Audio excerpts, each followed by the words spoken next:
Update. Am I the a-hole for not letting my ex-husband and one of his future stepkids come inside?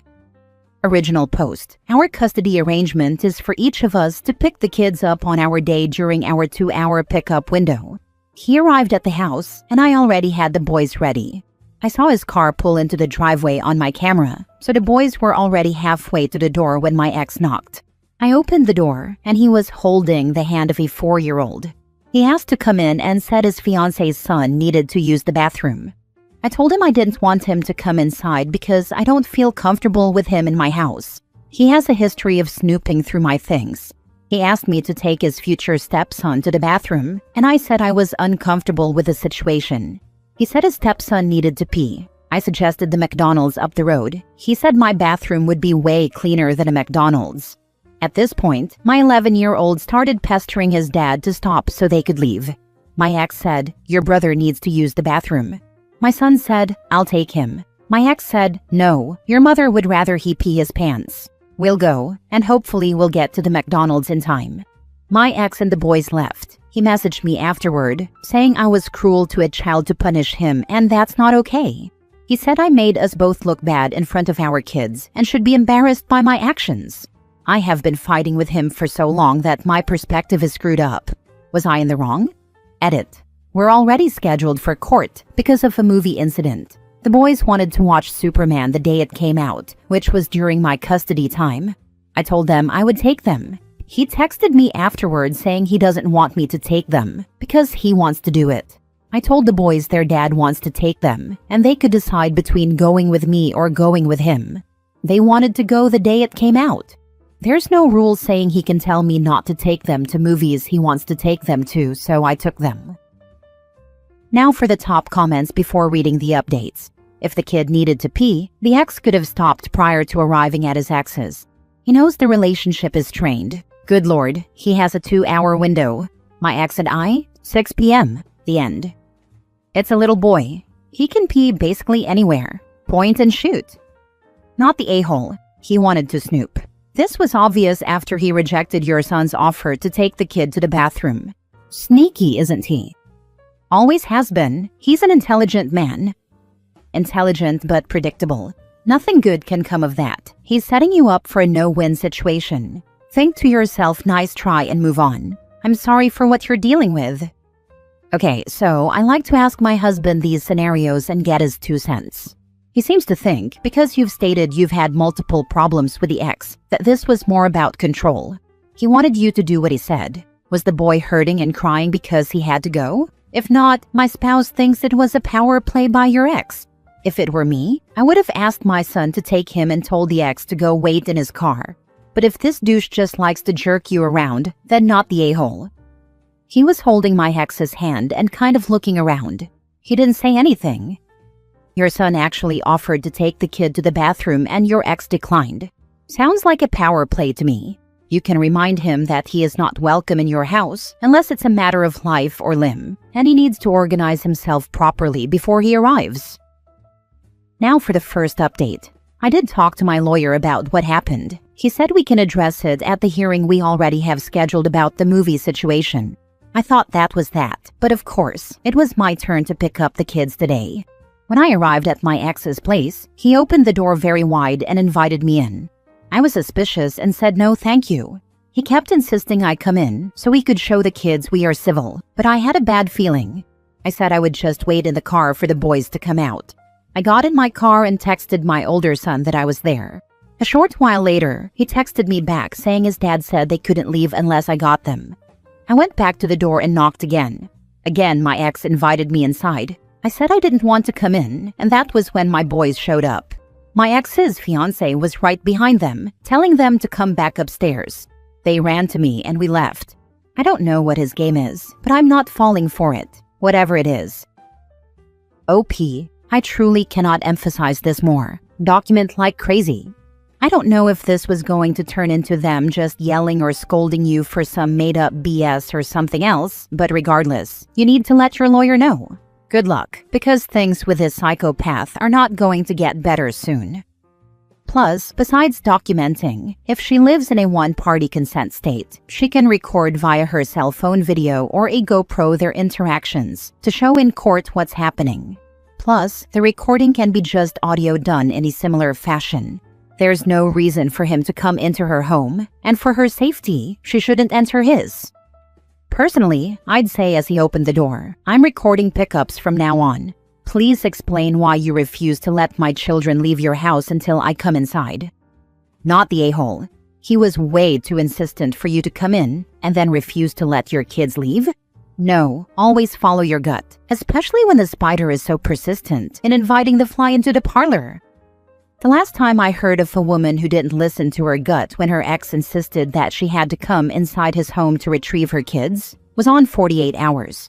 Her ex tried to sexually assault her. In the process, she lost her shoes and sweatpants, then beat her viciously, put duct tape over her mouth, and put her in a trash can, then took it to his storage facility. She was able to make a muffled call to 911 on her cell and heard the police siren going to his house from the back of his truck as she was being driven away. Unfortunately, he heard her on the phone and took it away. They finally tracked down the storage locker after she'd spent the night horribly injured and naked from the waist down in the trash can in sub-freezing temperatures. She was able to move some of the tape off her mouth and crack the lid on the sealed can to get air. She was found about an hour away from death, but she survived, losing her toes due to frostbite. Women are trained to not listen to their instincts. It's time we start trusting them because they exist for a reason. Second update. Just concluded our hearing, and it went okay all things considered. The judge said that neither of us needs the permission of the other to take the children to age-appropriate experiences like movies. He told my ex not to tell me I can't take the kids to do certain things because he wants to do them. If he wants to do them, he can, but so can I. So that was a win. The judge was annoyed that there was another drop-off issue. He was especially annoyed because the reason he gave my ex a 2-hour window for drop-offs was that my ex said he needed the flexibility since he is a caretaker of his fiancé's children. If he's taking them with him to drop-offs, why does he need 2 hours? The judge told him, "Do not take his fiancé's children to my house and do not ask to come inside my house." He told me not to ask to go inside his house either. He also told me not to rush my ex and to be patient and allow the children time to come to the door. I wasn't rushing him, but I didn't say that to the judge. I just agreed.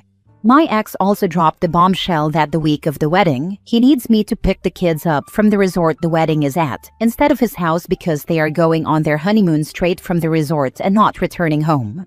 I am very uncomfortable with this, and my lawyer said that is too much of a burden to put on me. The judge disagreed with my lawyer and said we all have to be flexible sometimes, so I am stuck doing that. I feel like he intentionally started fights about the previous 2 issues he knew he would lose on, so the judge would side with him on the final issue to make things fair. Maybe I'm just paranoid? So, 2 wins and a loss. Hopefully they'll be too happy about being married to pull any stunts. I know it sucks that you have to drive to get them, but this is great news about the rest. He has additional rules that stick forever, while you are only inconvenienced once. If you could only win on 2, I'm glad it was the 2 you got. You are correct. I feel good about that, even though I am incredibly stressed out. I am worried he is going to try to trick me into doing or saying something that can be perceived as hostile and tell the judge I sabotaged his wedding. Organize to have a friend or family member who is good at making you see the ridiculousness of your ex or keeping you calm come with you to pick up the kids from the wedding venue.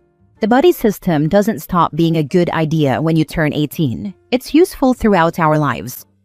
You could turn the pickup into a mini vacay at the same resort just for fun and giggles. Imagine their faces when you are lying by the pool, not the a-hole. Under no circumstances will I be doing that. I have no intention of ever doing anything that can be perceived as inflammatory. In and out. You have the right mindset. As satisfying as petty little jabs would be, anything that can be reframed as confrontational or provocative should be avoided. Yes, thank you. Why give him additional motivation to continue to treat me poorly? Perhaps I can shame him into better behavior by refusing to retaliate. Now for the third update. Well, I thought I would update everyone on what happened when I picked my kids up from my ex-husband's wedding. First of all, I got there at 8:20. As soon as I arrived, I texted my ex and my older son that I was there. Then I walked into the lobby. I checked my phone and had no response from either. I waited until 8:40 and then walked to the front desk. I said I was there to pick up my children and asked if maybe my ex had left a message at the desk for me. They knew nothing. I called my older son, and he didn't answer. I called my ex, and he didn't answer. At this point, my anxiety was bad, and I felt sick. At 9, I called my lawyer, and his receptionist said he would call me back. I kept calling my older son, and he didn't answer. This was unusual for him. I was scared something had happened. I asked the front desk which room they were in, and they couldn't tell me, which I understood. At 9:20, I called the police. It took them a while to get there. When they arrived, it was past 10, the pickup window. I was panicking. All I could think was that my ex was going to tell the judge I was late.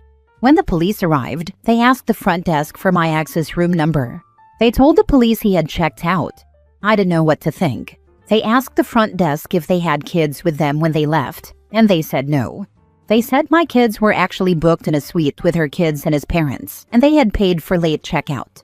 The officers told me to wait downstairs and went to the room. They came back with my kids and their stuff, and we left.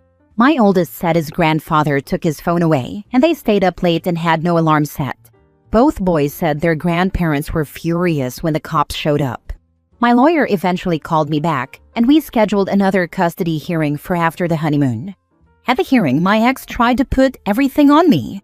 He said he told me the kids would be with his parents. He didn't, and that I staged the whole thing to make him look bad. He also said me calling the police traumatized the kids. I showed the judge all of our communication. The judge even interviewed my kids, who said even they didn't know they would be with their grandparents until the prior evening, by which point my oldest's phone had already been confiscated. The judge gave me primary custody with visitation and said all pickups and drop-offs will now be at neutral locations with a 30-minute window. He was done. He was pissed. My ex has filed to have our case transferred to another judge because this one is clearly biased against him. In the meantime, though, the boys and I are happy and doing well. They're both getting great grades so far this year. You're such a saint. I would have lost all patience with your ex before this point. Just reading this is exhausting, so I can only imagine how you feel. I'm glad things seem to be working out for you and the kiddos. Hopefully your ex can't switch judges. I hope so too, but honestly, I think he'll get his way. He is very convincing, but I won't cross that bridge until I get to it.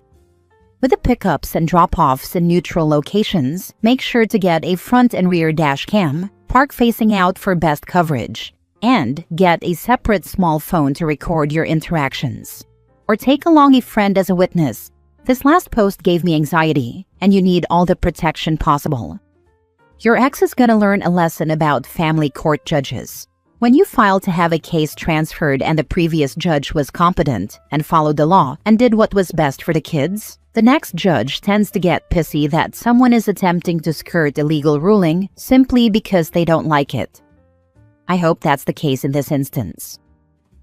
Last story. I told my girlfriend, now ex, I acknowledge other women are pretty and she dumped me. Am I the a-hole? Hi, I'm just trying to find some clarification for an opportunity for some self-growth if it's needed. Where better than strangers on the internet? I, 27 male, was just in my first real relationship with, let's call her V, 25 female, for 5 months. When you're in a relationship, are you supposed to stop finding other women pretty? I'm not talking about attraction, just an acknowledgement in your head that they are in fact a pretty person. For context, a couple of weeks ago, V was asking me reassurance questions, and the last one was, do you ever find other women pretty and think about being with them instead of me? I responded with no, but I sighed first since she had asked many. She pushed me, saying I hesitated, so I elaborated, no, I do think other women are pretty, rarely an oh wow they're beautiful, but the thought stops there. Definitely haven't thought of being with anyone else. Maybe I shouldn't have shared all that, but honesty was a big thing for her, so I told the truth. A couple of days later, we went to Target together, and her mood soured right before we left. She just went silent. She gave me the silent treatment for over an hour before leaving for work, then texted me, you have a staring problem. Apparently, I turned my head and looked a woman up and down right in front of her. did not happen, and then looked too long at a girl who was at the end of the aisle when approaching. In the time it took my brain to go, oh, they are kind of in the way. Are they going to go this way or that way? Can I cross? She said I had locked eyes and stared way too long. It turned into a big fight over the phone. During that, apparently, I told her more often than not, when we leave the house, I recognize that a woman is pretty. But that lady in question definitely wasn't one, and that wasn't why I was looking. I had been staying at her place more often than not, and we were talking about me officially moving in. Well, she told me to pack all my stuff and get out over the phone, and she ended the relationship because she can't get over that I recognize other pretty people as pretty so often. We live in Florida. There are pretty people everywhere. I don't understand how acknowledgement without inappropriate thoughts is okay if it happens once in a while, but if it happens more often, I'm the bad guy?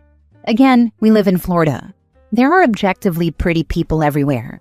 That's not my fault. I would attach some screenshots, but apparently this community doesn't allow them. First Reddit account, I don't know. The women in my family I've asked about this and shared screenshots with said I wasn't the a-hole, but they love me and are biased. I think V getting advice from her male best friend a few states away is problematic, and he's not giving her good advice. I mean, who takes relationship advice from someone who is a known cheater? I'm just venting now, that's unrelated. If you take me at my word that I'm a loving and caring partner, supported her getting into school by giving her my laptop and almost $1,000, paid rent last month, helped around the house with cleaning, laundry, dishes, and cooking, don't have Instagram or Snapchat, don't do anything sneaky, don't talk to any females except family, and gave her full access to my phone. But I'm the bad guy, and she's broken things off because I recognize that other pretty people are in fact pretty people? So, random internet people, am I the a-hole? Am I the reason this relationship failed? Or did I dodge a bullet before officially moving in with her? Thanks. This is a conversation that you had as a 27-year-old with a 25-year-old? People don't stop being attractive just because you're in a relationship. Your ex sounds very insecure and childish. Honestly, he's 27 and in his first relationship as well. I don't expect either of their relational maturity to be all that great, to be honest. He seems to be relationing just fine. She's the one acting like they're 12. My partner's ex looks like a supermodel. I'm not exaggerating. She is stunning. But he's with me now. Your ex is insecure. Edit. I didn't think I was the a-hole. Maybe I just needed a place to vent. The suddenness and reason for the breakup just had me baffled. Having an overwhelming number of people say I was not the a-hole has helped me let go of the situation. Also, I see a lot of comments about staring. I'm mindful of my gaze. I do people watch when I'm bored. Look at tattoos, clothes, shoes, but I didn't check women out up and down or stare because of attraction in front of her. If she doesn't ask, I can't help what she assumes when I look in another direction. Per the example I listed, I looked long enough to wonder what the lady's next move was, so I didn't get in her way or run into her. My dad cringes me out and makes me uncomfortable with the way he looks at women, so I'm definitely mindful of my gaze.